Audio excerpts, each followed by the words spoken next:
আমার চ্যানেলে আমি দশম শ্রেণীর ছাত্রছাত্রীদের আন্তরিক স্বাগত জানাই। আজকের বিষয় ইতিহাস, এবং ইতিহাসের বিষয় বলতে গিয়ে বলতে হয় যে যারা টেস্ট পরীক্ষা এবার দেবে এবং পুরো বইটা রিভাইসের প্রয়োজন, বা যারা এরকম আছে যে বইটা প্রথম থেকে পড়ছে, তাদের জন্য এই ভিডিওটি।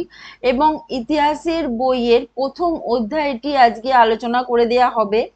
এবং ইতিহাসের যে প্রথম অধ্যায়, সেটাতে রয়েছে ইতিহাসের ধারণা।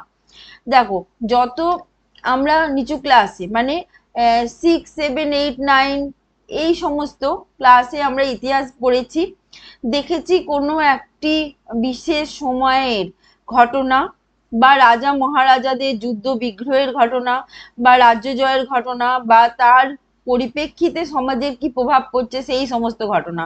কিন্তু এখানে ইতিহাসের ধারণাটার পরিবর্তন হয়ে গেছে। কিভাবে হয়েছে, ইতিহাসের বিষয়বস্তুর মধ্যে কি কি অন্তর্ভুক্ত হয়ে গেছে, সেটাই এখানে ইতিহাসের ধারণা। ইতিহাসের ধারণা বলতে সাধারণভাবে অতীতের কথা বোঝানো হলেও ইতিহাস কিন্তু শুধুমাত্র অতীতের রাজা মহারাজাদের ইতিহাসের, তাদের যুদ্ধবিগ্রহ, তাদের সামাজিক, তাদের রাজনৈতিক, তাদের পারিবারিক, তাদের সমস্ত কিছু যে শিল্প, কলা, সাহিত্য এইসবের মধ্যে সীমাবদ্ধ থাকবে, এটা কিন্তু ইতিহাসের, আধুনিক ইতিহাসের ধারণা নয়। ঠিক আছে? আধুনিক ইতিহাসের ধারণা কিন্তু পরিবর্তিত হয়ে গেছে। আধুনিক ইতিহাস বলতে বোঝায় সমাজের সকল স্তরের মানুষের সম্পর্কে এখানে আলোচনা করা হয়।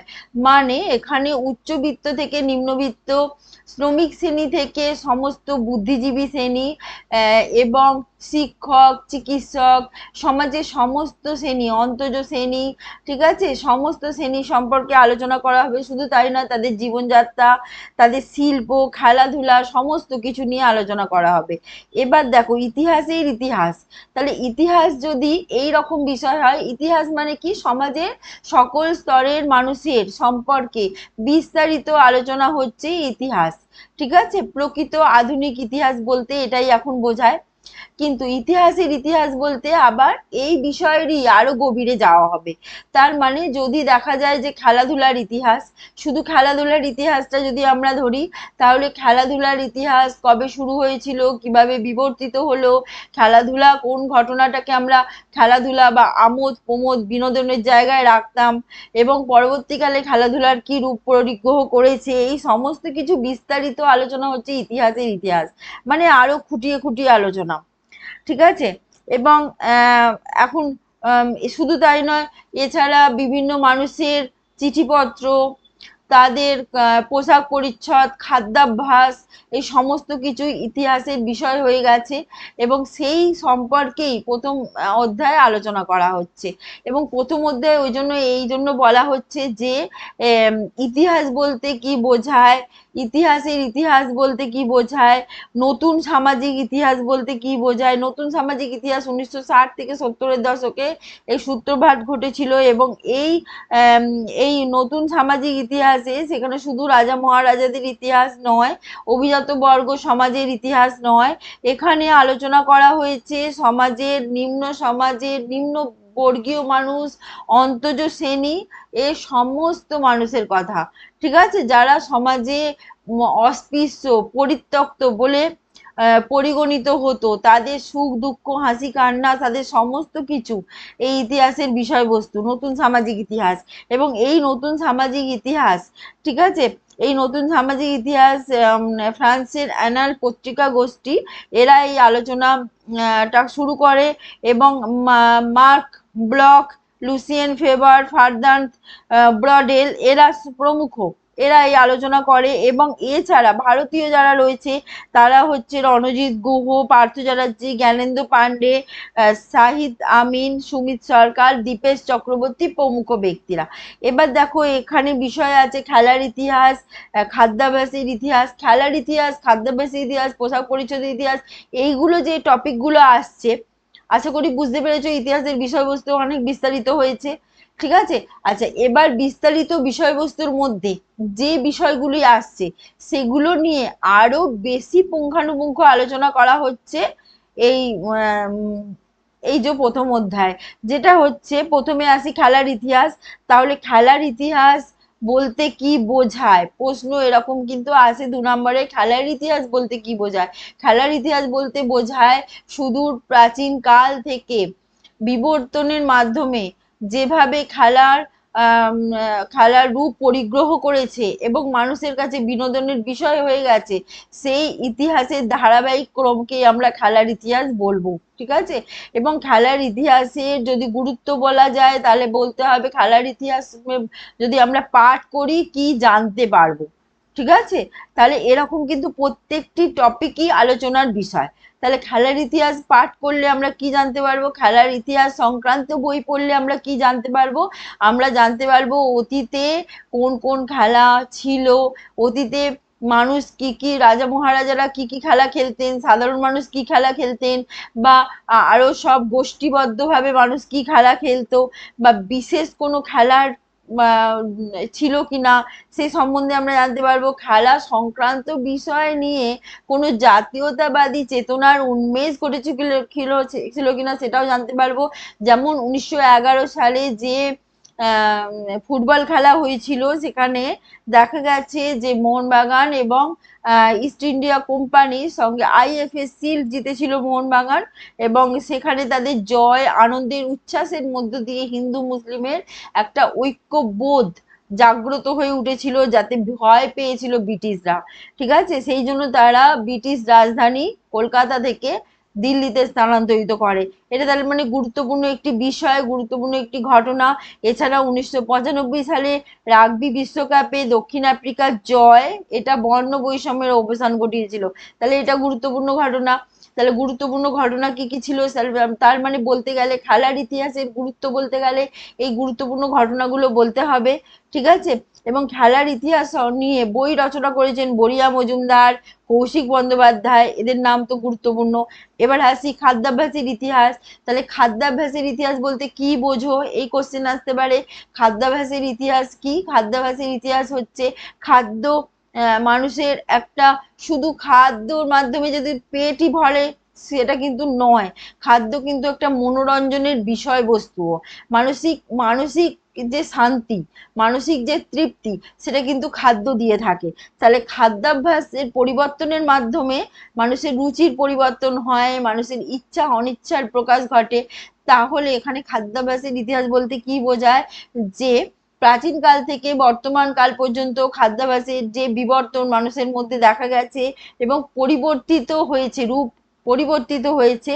সেই খাদ্য, আগে মানুষ ছিল খাদ্য সংগ্রাহক, পরে হয়েছে খাদ্য উৎপাদকে পরিণত হয়েছে মানুষ, এবং খাদ্যাভ্যাসের মাধ্যমে সভ্যতার উন্নতির সাথে সাথে মানুষের এই যে খাদ্যাভ্যাসের পরিবর্তন, এর যে ধারাবাহিক ব্যবস্থা, এর সম্পর্কে বিস্তারিত জানার জন্য আমরা কি পড়বো? খাদ্যাভ্যাসের ইতিহাস। ঠিক আছে? খাদ্যাভ্যাসের ইতিহাস পড়তে গিয়ে আমরা জানতে পারবো পাল যুগে, সেন যুগের মানুষ কি খাবার খেত। ঠিক আছে? প্রাচীন যুগের মানুষ কি খাবার খেত, আর্যরা কি খাবার খেত, বা ঢাকাতে কি খাবার খাওয়া হতো, বাংলাদেশে কি খাবার খাওয়া হতো, বিভিন্ন দেশের বিভিন্ন জাতির বিভিন্ন ধর্মের মানুষ কি কি খাবার খেত, সেগুলো সম্পর্কে আমরা জানতে পারবো। এবং কয়েকটি বিশেষ ঘটনাও জানা যায়, যেটা হচ্ছে আমরা জানি হিন্দু দেবদেবীদের আমরা যে সন্দেশ নামক মিষ্টান্ন পরিবেশন করি, কিন্তু হিন্দু দেবদেবী ছাড়া অন্যত্র কিন্তু বলা হয় যে দুধ কেটে গেলে ছানা হয়ে যায়, সুতরাং দুধটা নষ্ট হয়ে যায়, সেই জন্য অন্যত্র ক্ষীরের মিষ্টি দেয়া হয়। ঠিক আছে? ছানার মিষ্টি ব্যবহৃত হয় না সেখানে। ঠিক আছে? তাহলে রসগোল্লার আবিষ্কর্তাকে, এই সম্বন্ধে আমরা বিস্তারিত জানতে পারবো। ঠিক আছে? আচ্ছা, এরপরে যেটা আমরা আসছি সেটা হচ্ছে পোশাক পরিচ্ছদের ইতিহাস। পোশাক পরিচ্ছদের ইতিহাস বলতে কি বোঝায়? পোশাক পরিচ্ছদ কিন্তু মানুষের রুচির পরিচয়। ঠিক আছে? শুধু তাই নয়, মানুষ কিছুটা আরাম স্বাচ্ছন্দ্য পাওয়ার জন্য সেই ধরনের পোশাক ব্যবহার করে। ভৌগোলিক পরিবেশ মানুষকে পোশাক মানে যে কি পোশাক পরবে সেই বিষয় নির্ধারিত করে। ভৌগোলিক পরিবেশ অনুযায়ী মানুষের পোশাক পরিবর্তন হয়, আনুষ্ঠানিক পরিবেশ অনুযায়ী মানুষের পোশাক পরিবর্তিত হয়, আর্থ সামাজিক সক্ষমতার ওপর পোশাক নির্ভর করে। ঠিক আছে? যে মানুষ যেমন আর্থিকভাবে সক্ষম সে সেরকম পোশাক পরে। শুধু তাই নয়, পোশাকের মাধ্যমে রুচিশীলতা, তার সৃজনশীলতা, তার মৌলিকতা এবং মানসিকতার পরিচয় পাওয়া যায়। এবং নির্দিষ্ট সংস্কৃতিও এতে প্রতিফলিত হয়। ঠিক আছে, তাহলে পোশাক পরিচ্ছদের মাধ্যমে আমরা এত কিছু জানতে পারি। পোশাক পরিচ্ছদ ইতিহাস আমরা যদি আলোচনা করি তাহলে, এবং এখানে আমি পোশাক পরিচ্ছদের ইতিহাসের গুরুত্ব কি, আমরা বিশেষ বিশেষ কিছু ঘটনা জানতে পারি। যেমন হচ্ছে ব্রাহ্মিকা পদ্ধতি, ব্রাহ্মিকা পদ্ধতিতে বর্তমানে যে কুচি দিয়ে শাড়ি পরার রীতি, এটাকে বলে ব্রাহ্মিকা পদ্ধতি। এটা ঠাকুরবাড়ির মেয়েরা প্রথম পড়তো। ঠিক আছে, এছাড়া পোশাক পরিচ্ছদের মাধ্যমে আহ যেটা আমরা দেখি স্বাধীনতা দিবসে আমরা এক ধরনের পোশাক পরি। ঠিক আছে, বা আমরা যখন দেখা যাচ্ছে উৎসবে আমরা এক ধরনের পোশাক পরি, বিবাহ অনুষ্ঠানে এক রকমের পোশাক পরি। সেখানে পোশাকের অবস্থা অনুযায়ী পোশাক পরিবর্তিত হয়ে যায়। মানুষ যেরকম যেরকম অবস্থায় পোশাক পরেছে সেই পোশাক নিয়েও কিন্তু আলোচনার বিষয় এটা।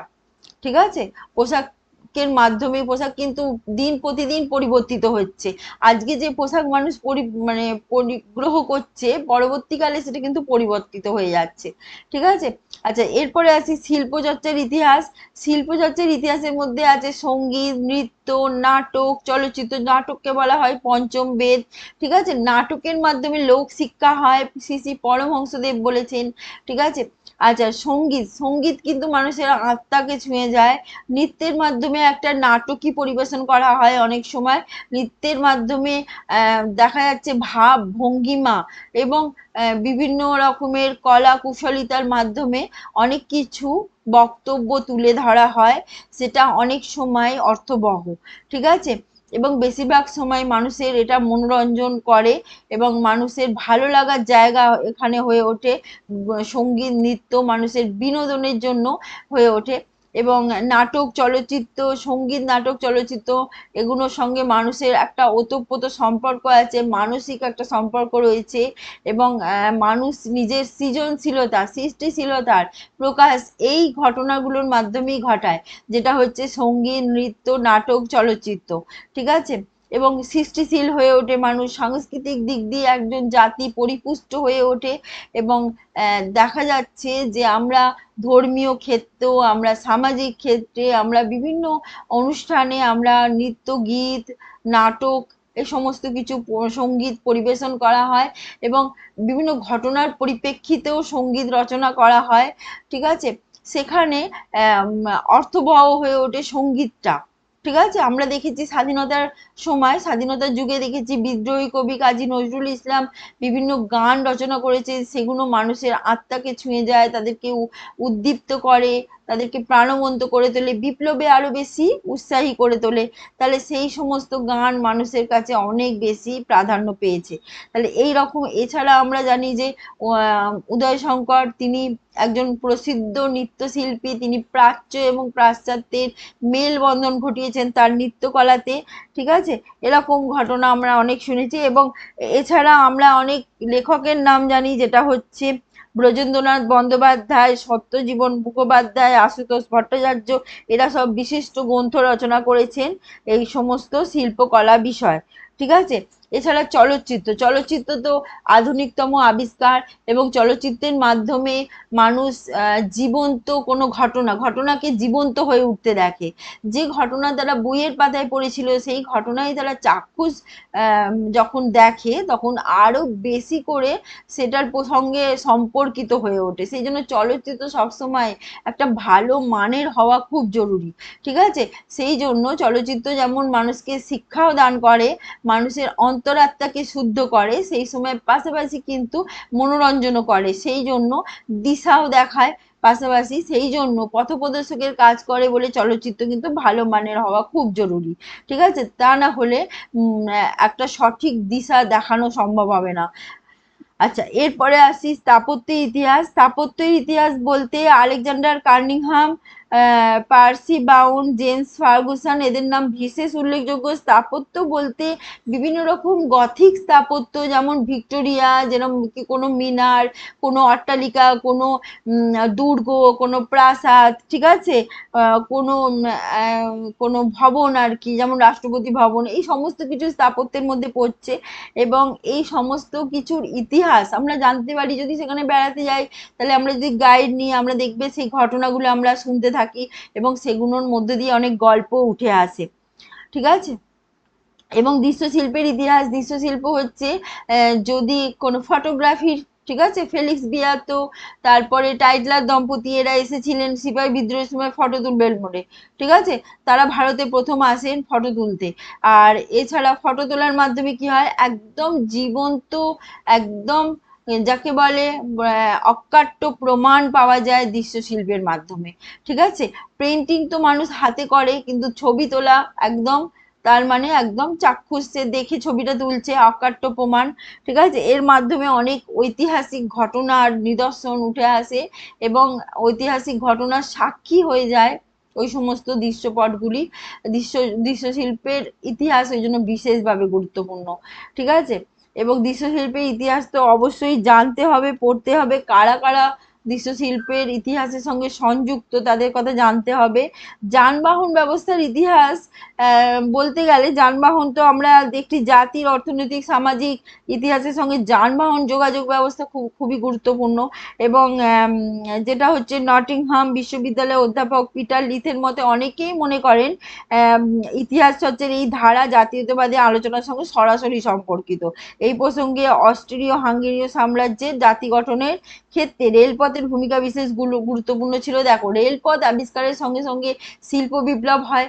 শিল্প বিপ্লব হওয়ার পিছনে কিন্তু তোমরা পড়েছিলে সুয়েজ খাল, রেলপথ এবং টেলিগ্রাফ, এই সমস্ত কিছু পড়েছিলে। তার মানে এখানে কমিউনিকেশন বা যোগাযোগ ব্যবস্থার উন্নতির ক্ষেত্রে যানবাহন কিন্তু বিশেষ বিশেষ গুরুত্বপূর্ণ ভূমিকা রাখে। জিনিস শুধু তৈরি করলেই হলো না, জিনিস কিন্তু মার্কেটে বা বাজারে পৌঁছে দিতে হবে, সেই জন্য যানবাহন কিন্তু খুব গুরুত্বপূর্ণ। তাই যানবাহন যত উন্নত হবে, তখনকার দিনে অনেক দিন আগে যখন 1800 অষ্টাদশ বা সপ্তদশ শতকে, এই সময় যানবাহন উন্নত ছিল না বলেই মানুষ চট করে এক জায়গা থেকে আরেক জায়গায় পৌঁছে যেতে পারতো না। গরুর গাড়ি, পালকি, পায়ে হেঁটে কত দূরই বা যাবে। তারপরে তোমার আছে নৌকা পথ, ঠিক আছে, সেখানেও অনেক দুর্বিপাক আছে, ঝড়ঝঞ্ঝা আছে। সেই জন্য কমিউনিকেশন অত সহজ ছিল না। যানবাহন কিন্তু অনেক বেশি যোগাযোগ ব্যবস্থাকে সহজ করে তুলেছে, মানুষের সঙ্গে মানুষের নৈকট্য তৈরি করেছে, মানুষের ব্যস্ততম জীবনে একটা অঙ্গাঙ্গী জড়িয়ে যানবাহন, ঠিক আছে। যানবাহনের গুরুত্ব অপরিসীম। এবং স্থানীয় ইতিহাস বলতে গেলে বলতে হয় যে স্থানীয় লোকাল যে এলাকার ইতিহাস জানতে গেলে তার সেই লেখা বইগুলো পড়তে হবে। যেমন পাবনা জেলার ইতিহাস, যশোর খুলনা জেলার ইতিহাস, ঠিক আছে, কোচবিহারের ইতিহাস, আমরা সেই বইগুলো যদি পড়ি তাহলে সেইখানকার আমরা ঘটনাগুলো জানতে পারবো। সেই জন্য যে আমরা স্থানীয় ইতিহাস পাঠ করা, জানা খুব দরকার, ঠিক আছে।